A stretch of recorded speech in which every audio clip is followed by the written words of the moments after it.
Hello friends, welcome to S Kumar's classroom. We hope that your preparation is going on full swing. So सबसे पहले हम क्या करेंगे, अभी तक हमने 6th क्वेश्चन तक डिस्कस कर लिया.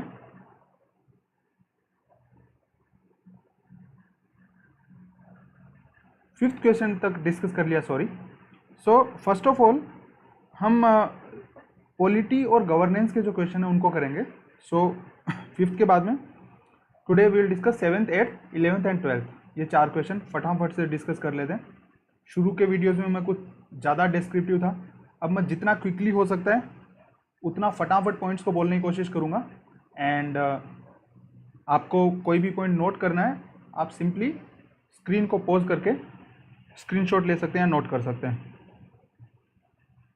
सो 7th question is institutional quality is crucial driver for economic performance. Suggest reform in civil services for strengthening democracy. अब यार ये क्वेश्चन को घुमाते भी रहते हैं. यूपीएससी जस्ट घुमाने की, लैंग्वेज घुमाने की आदत है उनको, जबकि सिंपल क्वेश्चन है ये कि इंस्टीट्यूशनल क्वालिटी है. एक तो ये कीवर्ड पकड़ना है आपको, एक इकोनॉमिक परफॉर्मेंस पकड़ना है और एक suggest reform in civil services. In 3 points के ऊपर आंसर को लिखना है. सो इसमें कुछ थ्योरी वगैरह कुछ मसाला डालना चाहें तो लिख सकते हैं कि सैमुअल पी हंटिंगटन की जो पॉलिटिकल मॉडर्नाइजेशन अप्रोच है, which proves that how strong institutions can lead to better economic growth and deepening of the democracy. Weak institutional lead to political decay.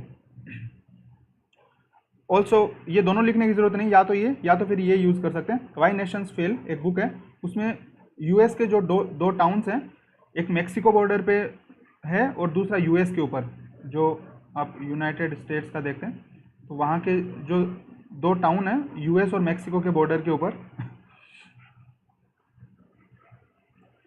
तो उन टाउन्स के अंदर जो यूएस के side में जो टाउन है सेम बॉर्डर पे वहाँ पे सेम हिस्ट्री है, सेम कल्चर है. अगर एथनिकली अपन देखें तो उसके बाद में भी per capita income, quality of life, ये जो है यूनाइटेड स्टेट्स की तरफ जो टाउन का जो हिस्सा है वहाँ पे काफ़ी ज़्यादा है. तो ये प्रूव करता है कि बेटर इंस्टीट्यूशन जो है वो लीड टू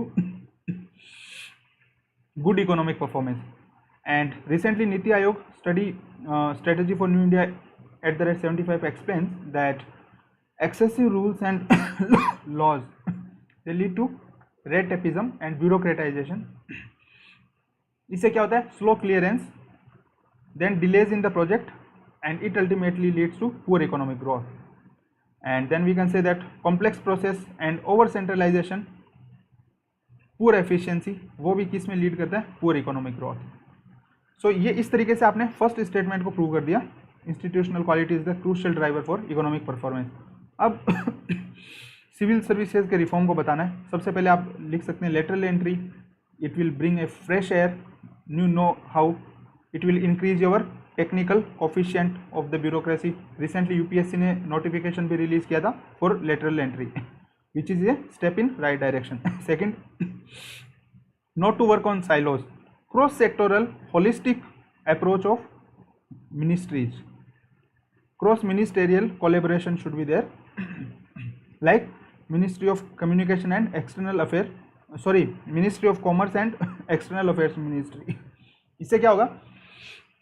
जो एक्सपोर्ट है, बाहर के इंडस्ट्रीज के साथ MOUs होता है, इन सब के अंदर फास्ट ट्रैक प्रोसेस हो जाएगी. अभी अगर साइलोज में काम करेंगे तो everything becomes very very slow. Second, generalist in nature होती है ब्यूरोक्रेसी, तो जो लेटरल एंट्री है वो सॉरी बाहर से अगर अपन स्पेशलिस्ट को लेंगे या लेटरल एंट्री से भी, तो वो इंडस्ट्री के पर्सपेक्टिव को इंक्लूड उसमें किया जा सकता है. Then training in archaic in some states for civil servants. जो स्टेट्स पब्लिक सर्विस कमीशंस हैं उनकी ट्रेनिंग बहुत आर्केक है, उसीलिए कटिंग एज टेक्नोलॉजी जो है, जैसे कि ब्लॉकचेन, आर्टिफिशियल इंटेलिजेंस, इन सब में सिविल सर्वेंट्स को ट्रेन करना चाहिए.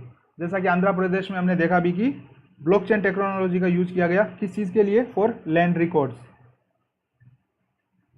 सो उसी तरीके से अगर civil servants cutting edge technology को जानेंगे तो वो इसको यूज़ करके प्रोसेस को स्पीड अप कर सकते हैं और ये ओवरऑल इकोनॉमी को पॉजिटिव इफेक्ट देगा. आप यूज़ कर सकते हैं सिंगल विंडो क्लियरेंस भी टेक्नोलॉजी से लाई जा सकती है। एंड परफॉर्मेंस बेस्ड अप्रेजल होनी चाहिए ताकि एफिशिएंसी के लिए इंसेंटिव हो, अदरवाइज तो फिर पुअर इकोनॉमिक परफॉर्मेंस में ये रिजल्ट होगा। और ये जो कंटिन्यूस ट्रेनिंग है मिशन कर्मयोगी का, इसमें आप एग्जांपल दे सकते हैं। एक बार ट्रेनिंग देके नहीं छोड़ना है, कंटिन्यूस अपग्रेडेशन। मिशन कर्मयोगी राइट डायरेक्शन में एक स्टेप है। और स्टेबल टेन्योर होना चाहिए, सुप्रीम कोर्ट भी इसके लिए बोल चुका है बट सरकार नहीं मानती है। मिड टर्म अप्रेजल होते रहना चाहिए कंटिन्यूस, ताकि उनके ऊपर प्रेशर रहे ब्यूरोक्रेट्स पे वर्क करने का। और अगर जो परफॉर्मेंस नहीं दे पा रहे हैं उनको रिटायरमेंट का प्रोविज़न होना चाहिए। टेक्नोलॉजी का यूज़ होना चाहिए ह्यूमन इंटरफेरेंस को रिड्यूस करने के लिए। एग्जांपल दे सकते हैं उमंग ऐप का, माई GOV ऐप का, CP ग्राम्स का, for bringing transparency. And then strengthen the state civil services through training academy. So इस तरीके से आप ये डायग्राम बना के भी दिखा सकते हैं कि मॉनिटरिंग होनी चाहिए प्रॉपर, टेक्नोलॉजिकल कोफिशिएंट को बढ़ाने के लिए गवर्नेंस होना चाहिए, कंटिन्यूस ट्रेनिंग होनी चाहिए, सिटीजन सेंट्रिक होना चाहिए, पब्लिक सेंट्रिक, ह्यूमन सेंट्रिक, इस तरीके के वर्ड यूज लेने। सेकंड ARC का रेफरेंस दे दो। अप्रेजल मॉनिटरिंग होनी चाहिए, क्रॉस सेक्टोरल कोलेबोरेशन होना चाहिए, सिंप्लीफाइंग द प्रोसेस होना चाहिए जैसा कि सिंगल विंडो क्लियरेंस। और इसमें आप एक एग्जांपल सेवोत्तम मॉडल का भी दे सकते हैं, सेकंड ARC जिसको बताता है। सेवोत्तम मॉडल क्या 4 चीज़ों के बारे में बताता है? Equity, Athos, ethics and efficiency. Equity, Athos, efficiency and ethics. Equity, Athos, efficiency, ethics. Sevottam model किसके लिए?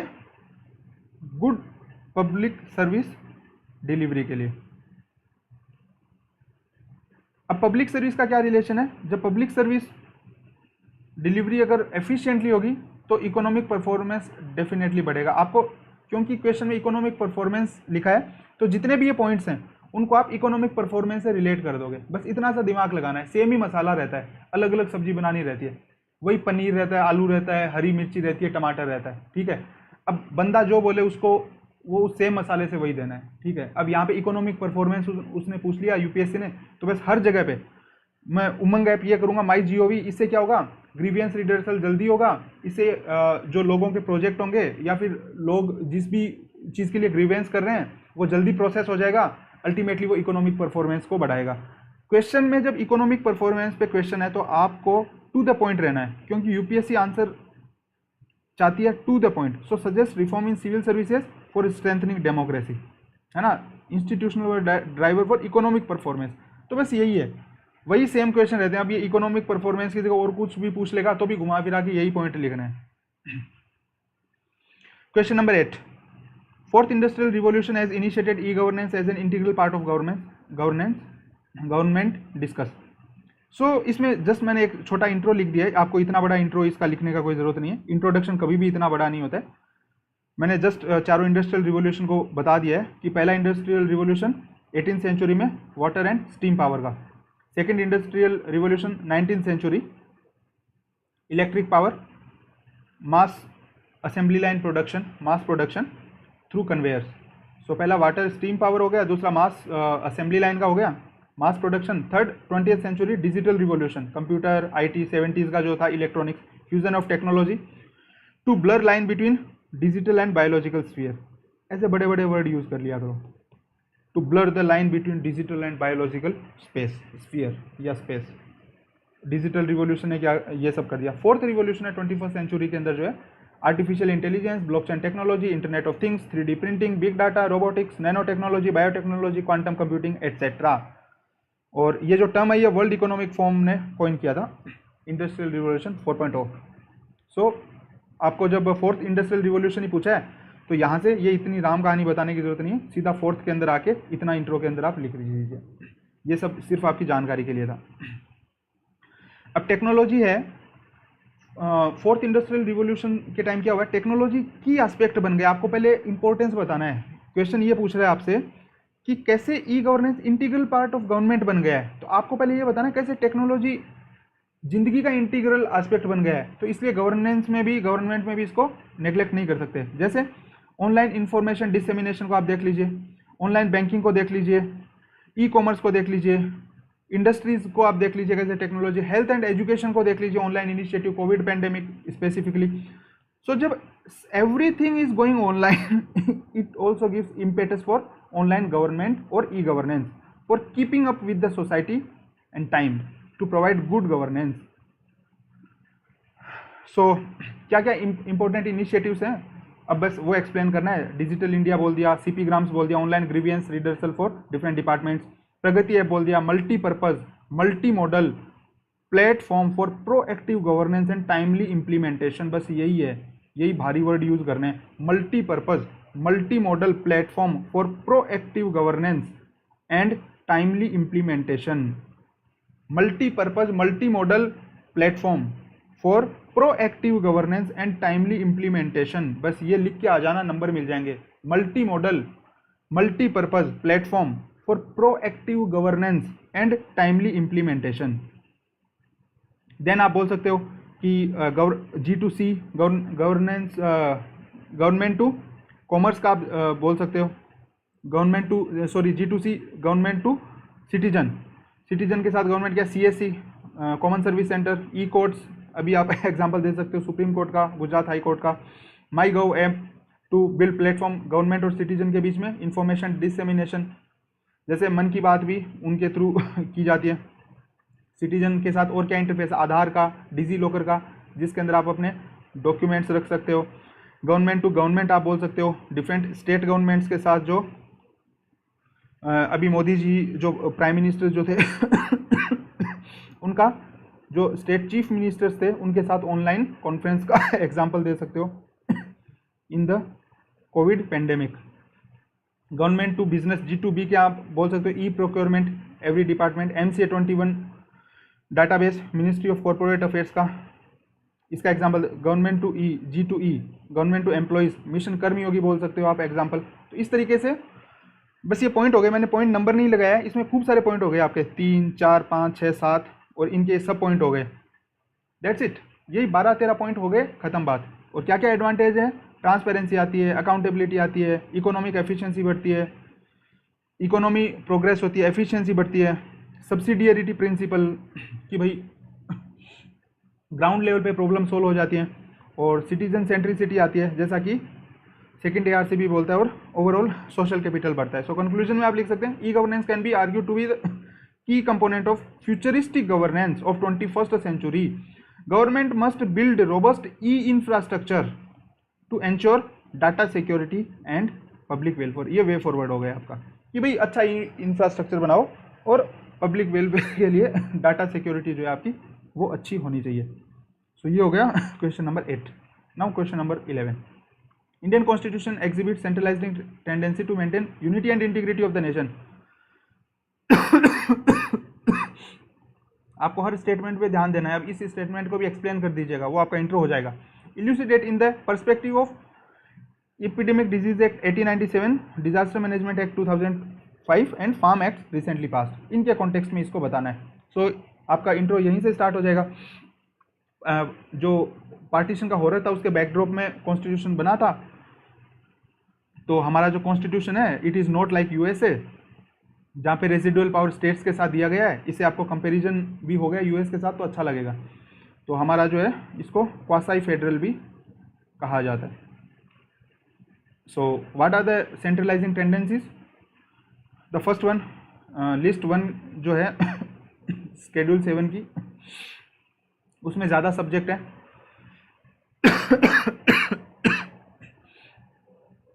सेंटर है उसके पास मोर यील्डिंग और बायन टैक्सेज हैं. सेंटर के पास इमरजेंसी पावर है under article 356, article 352 national emergency, 356 के अंदर प्रेसिडेंट्स रूल एंड आर्टिकल 360. सो अब एक पर्टिकुलर कॉन्टेक्स्ट में बात कर लेते हैं कि ये जो तीनों लॉ पूछे, जो EDA जो आपका है एपिडेमिक डिजीज एक्ट 1897, इसमें क्या कोई स्पेसिफिक गाइडलाइंस नहीं दी गई है. तो फिर जहाँ पे कोई भी गाइडलाइन नहीं होती है और सेंटर जहाँ पे मतलब सेंटर की तरफ जहाँ पे टिल्ट होता है, तो स्पेसिफिकली सेंटर जो है वो बेनिफिट में रहता है. और subject related to public health है, वहाँ पे तो सेंटर कोई भी जब वेग होता है ग्रे एरिया में सेंटर को हमेशा बेनिफिट रहता है क्योंकि रेजिडुअल पावर किसके पास है, सेंटर के पास है. स्टेट्स के पास भी पावर है इस एक्ट के अंदर, but coordination between centre and state है वो जो क्लोज है वो वो जो है वो मिसिंग है, क्योंकि 1897 का ओरिजिनली एक्ट है, तो उसी कॉलोनियल माइंडसेट के साथ बनाया हुआ है जहाँ पे सेंटर जो था उसको कंट्रोल करना था। डिजास्टर मैनेजमेंट एक्ट 2005 बोल सकते हैं। इसके अंदर क्या क्या है, सेक्शन 72 इसका जो है वो सेंट्रल गवर्नमेंट को ओवर आर्चिंग पावर देता है इन विच सेंटर डायरेक्शंस इशू कर सकता है स्टेट्स को, और ऐसा किया भी है। आप एग्जांपल दे सकते हैं, कोविड पेंडेमिक के दौरान काफ़ी बार डायरेक्शन इशू है। देन इसमें टॉप डाउन अप्रोच है, जैसे ऊपर एनडीएमए है, नेशनल डिजास्टर मैनेजमेंट अथॉरिटी, फिर एसडीएमए, फिर डीडीएमए, फिर लोकल बॉडीज है। तो ये ओपनली क्या है, हायरार्किकल स्ट्रक्चर है। तो हायरार्की के अंदर एनडीएमए टॉप पे है तो डेफिनेटली ये जो एनडीएमए है ये एमएचए के अंडर आता है, होम मिनिस्ट्री के under. So in that way we can say कि भाई ये एकदम क्लियरली सेंट्रलाइजिंग टिल्ट है। एमएचए के अंडर और क्या आता है, NIDM, national institute of disaster management, national disaster relief fund, इसके नीचे एसडीआरएफ आता है। तो पूरी स्ट्रक्चर ही एक हिसाब से हायरार्किकल है डिजास्टर मैनेजमेंट की।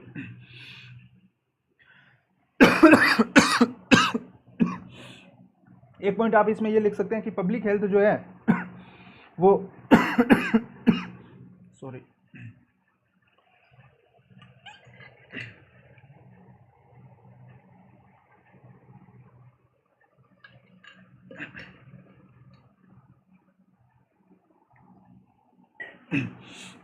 पब्लिक हेल्थ शेड्यूल 7 के अंडर क्या आता है, स्टेट सब्जेक्ट है। तो जब सेंटर इसको इन्वोक कर रहा है डिजास्टर मैनेजमेंट एक्ट 2005 को, तो ये डेफिनेटली फेडरलिज्म, फेडरल स्पिरिट है उसके अगेंस्ट है। फार्म लाज आप बोल सकते हो, एकदम इन शॉर्ट बता सकते हो। मैंने पूरा नाम नहीं लिखा है, बहुत लंबा लंबा नाम है इनका, बट सिंपली से चल जाएगा। एक तो एपीएमसी रिफॉर्म एक्ट है, एपीएमसी को रिफॉर्म करने के लिए, एक कॉन्ट्रैक्ट फार्मिंग के लिए एक्ट है, और एक एसेंशियल कमोडिटीज एक्ट है, इसको तो अमेंड किया है। तो ये 3 फार्म लॉज हैं जिनके ऊपर एजिटेशन चल रहा है। सो एग्रीकल्चर जो है वो शेड्यूल 7 के स्टेट लिस्ट जो है उसके अंदर एंट्री 14 एंड 28 ये एग्रीकल्चर से रिलेटेड है, but entry 33 of concurrent list है।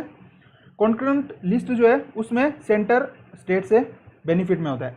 तो ये एक हिसाब से कॉन्फ्लिक्टिंग है। एंट्री 14 और 28 है वो स्टेट लिस्ट में बोलता है इसको, बट एंट्री 33 कॉन्करेंट लिस्ट में भी डालता है। तो स्टेट है वो बोल रहे हैं कि भाई आप हमारे डोमेन के अंदर क्यों बिना मतलब पैर लगा रहे हो। फिर बट आर्टिकल 254 क्या बोलता है, आर्टिकल 254 और आर्टिकल 248। आर्टिकल 248 तो रेजिड्यूरी पावर देता है सेंटर को, ये है रेजिड्यूरी पावर सेंटर को। आर्टिकल 254 जो है वो बोलता है कि central law will prevail over the state laws in case of conflict. तो ये जो 2 नियम है ये सेंटर को हमेशा एज देते हैं, कॉन्स्टिट्यूशनल आर्टिकल्स एज देते हैं हमेशा। सो इसमें और ये बोला जा रहा है कि इंटर स्टेट एग्रीकल्चरल प्रोडक्ट अगर सेल हो जाएगा कॉन्ट्रैक्ट फार्मिंग और इनके थ्रू, तो ये जो है स्टेट अथॉरिटी को बाईपास कर देंगे। सो ये 2 रीज़न है जिसके वजह से बोला जा रहा है कि फार्म लॉज हैं ये फेडरल स्पिरिट के अनुसार नहीं है। So this was the question, centralising tendency बताना था। तो ये तीनों लॉ के मतलब कॉन्टेक्स्ट में हमने सेंट्रलाइजिंग टेंडेंसीज बता दिया। अब फाइनली कंक्लूजन आप लिख सकते हैं कि need of consultative approach before enacting any law on state subject of schedule 7 और इसके लिए क्या सजेशन वे फॉरवर्ड दे सकते हो, आर्टिकल 263 जो होता है जिसके अंडर इंटर स्टेट काउंसिल है, that should be galvanised and utilised effectively for implementing true spirit of the constitution. So that's about 11th question. 12th question, judicial legislation is antithetical to separation of power. In this context, justify large number of public interest petitions praying for issuing executive authority. So इसमें simply आप intro में लिख सकते हैं कि भाई separation of power का जो कॉन्सेप्ट था वो मॉन्टेस्क्यू ने दिया था for proper check and balance among different organs of the government. और किस लिए दिया था, ताकि एक गवर्नमेंट क्या नहीं हो सके, कोई भी एक जो ऑर्गन है वो सुप्रीम नहीं हो सके, चेक एंड बैलेंस रहेगा। इसको आप इसे डायग्राम से भी थोड़ा सा समझा सकते हैं कि भाई ये एग्जीक्यूटिव होता है, जुडिशरी, लेजिस्लेचर। अब जुडिशरी का काम है एजुकेटिंग द लॉ, लेजिस्लेचर का काम है making the law. But in दोनों के अंदर ये जो ओवरलैप हो गया, इसको ही आप क्या बोल सकते हो, जुडिशियल लॉ से दिखा सकते हो. It's a good way representation. Examples बहुत इंपॉर्टेंट है, और एग्जाम्पल्स आप जैसे आगे रीजंस के अंदर अलग अलग, मैंने क्या इसमें थोड़ा सा ये हो गया कि यहाँ पे रीजन है बिहाइंड जुडिशियल लेजिस्लेशन, और ये जो एग्जाम्पल्स हैं हम इनके अंडर ही देखेंगे फिर. तो पहला है लेजिस्लेटिव वैक्यूम. लेजिस्लेचर का जो वैक्यूम है भाई, आजकल जो बैठने का उनकी सीटिंग है वो इतनी कम है, उसके अलावा भी वो इंपॉर्टेंट लेजिस्लेट नहीं करते हैं. इसमें आप किसका एग्जांपल दे सकते हैं, विसाखा गाइडलाइंस का एग्जांपल आप इसमें दे सकते हैं लेजिस्लेटिव वैक्यूम के अंदर. Then protecting fundamental rights, article 21 right to life. For example Delhi high court declared breathing clean air as right to life. आप MC मेहता केस का एग्जांपल दे सकते हैं, जहां पे इंडस्ट्रीज की अकाउंटेबिलिटी फिक्स करने की बात की गई है पोल्यूशन के लिए. थर्ड है इंश्योरिंग लार्जर पब्लिक वेलफेयर, जैसा कि कोविड पेंडेमिक के दौरान डायरेक्शंस इशू किए हैं सुप्रीम कोर्ट ने भी, और डिफरेंट हाई कोर्ट्स ने भी. दिल्ली हाई कोर्ट ने बोला कि इसको ऑक्सीजन सिलेंडर को अगर कोई ब्लैक मार्केटिंग करेगा, होर्डिंग करेगा, तो that will be amounted to killing the people, and so many this directions are there. So और अगला है जुडिशियल ओवररीच. ये भी एक एग्जांपल आप दे सकते हैं कि भाई कई बार जुडिशरी क्या करता है, अपने दायरे से बाहर भी चला जाता है. वो कैसे, उसका क्या एग्जांपल दे सकते हो, जैसे जुडिशरी ने बोला कि banning the liquor on highways. अब इसके पास उनके पास इतना मैकेनिज्म नहीं है कि वो इसको प्रूफ कर सकें. सिंपली वो दे देते हैं कि भाई किस तरीके से, आपके पास एक डाटा का एक्सपर्टीज होना चाहिए, आपके पास कोई इंस्टीट्यूशनल मैकेनिज्म होना चाहिए जिसके थ्रू आप प्रूव कर सको. ऐसा सेंटिमेंटल जजमेंट नहीं दे सकते हैं. जैसे डायरेक्शन ऑन रिवर इंटरलिंकिंग, अब जुडिशरी थोड़ी एक्सपर्ट है यार रिवर इंटरलिंकिंग की, उनको डायरेक्शन नहीं देना चाहिए कि भाई रिवर इंटरलिंक करो नहीं करो, उसके लिए इंजीनियर्स चाहिए, टेक्निकल कोफिशिएंट चाहिए. देन आप एक और क्या बोल सकते हैं, maintaining rule of law and strengthening the democracy. ये 5-6 रीजन है, इसमें आप ये सब एग्जांपल डाल सकते हो. विनीत नारायण केस का डाल सकते हो, इसके अंदर भी लेजिस्लेटिव वैक्यूम का डाल सकते हो, या फिर मेंटेनिंग रूल ऑफ लॉ का इसके अंदर डाल सकते हो. विनीत नारायण जो केस, उसके अंदर सुपरविजन ऑफ CBI जो CVC को दिया गया था. TSR सुब्रमण्यम केस जो है for establishing civil services board, इसको आप डाल सकते हो. दोबारा इसमें आप एक एग्जांपल लिख सकते हो, executive high headedness.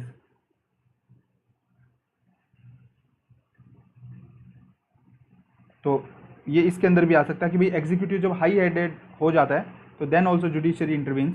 TSR Subramaniam का आप उसमें भी डाल सकते हो, सिविल सर्विसेज बोर्ड, जब एग्जीक्यूटिव ओवर रीच करने लग जाता है. हुसैन आरा खातून का आप केस डाल सकते हो, direction for jail authorities and banning liquor आ गया हाईवेज के अंदर, और डायरेक्शन टू CNG व्हीकल्स, इसको आप राइट टू लाइफ वाले में डाल सकते हो. सो इस हिसाब से ये सब हेडिंग्स के अंदर ये एग्जाम्पल आ जाएंगे.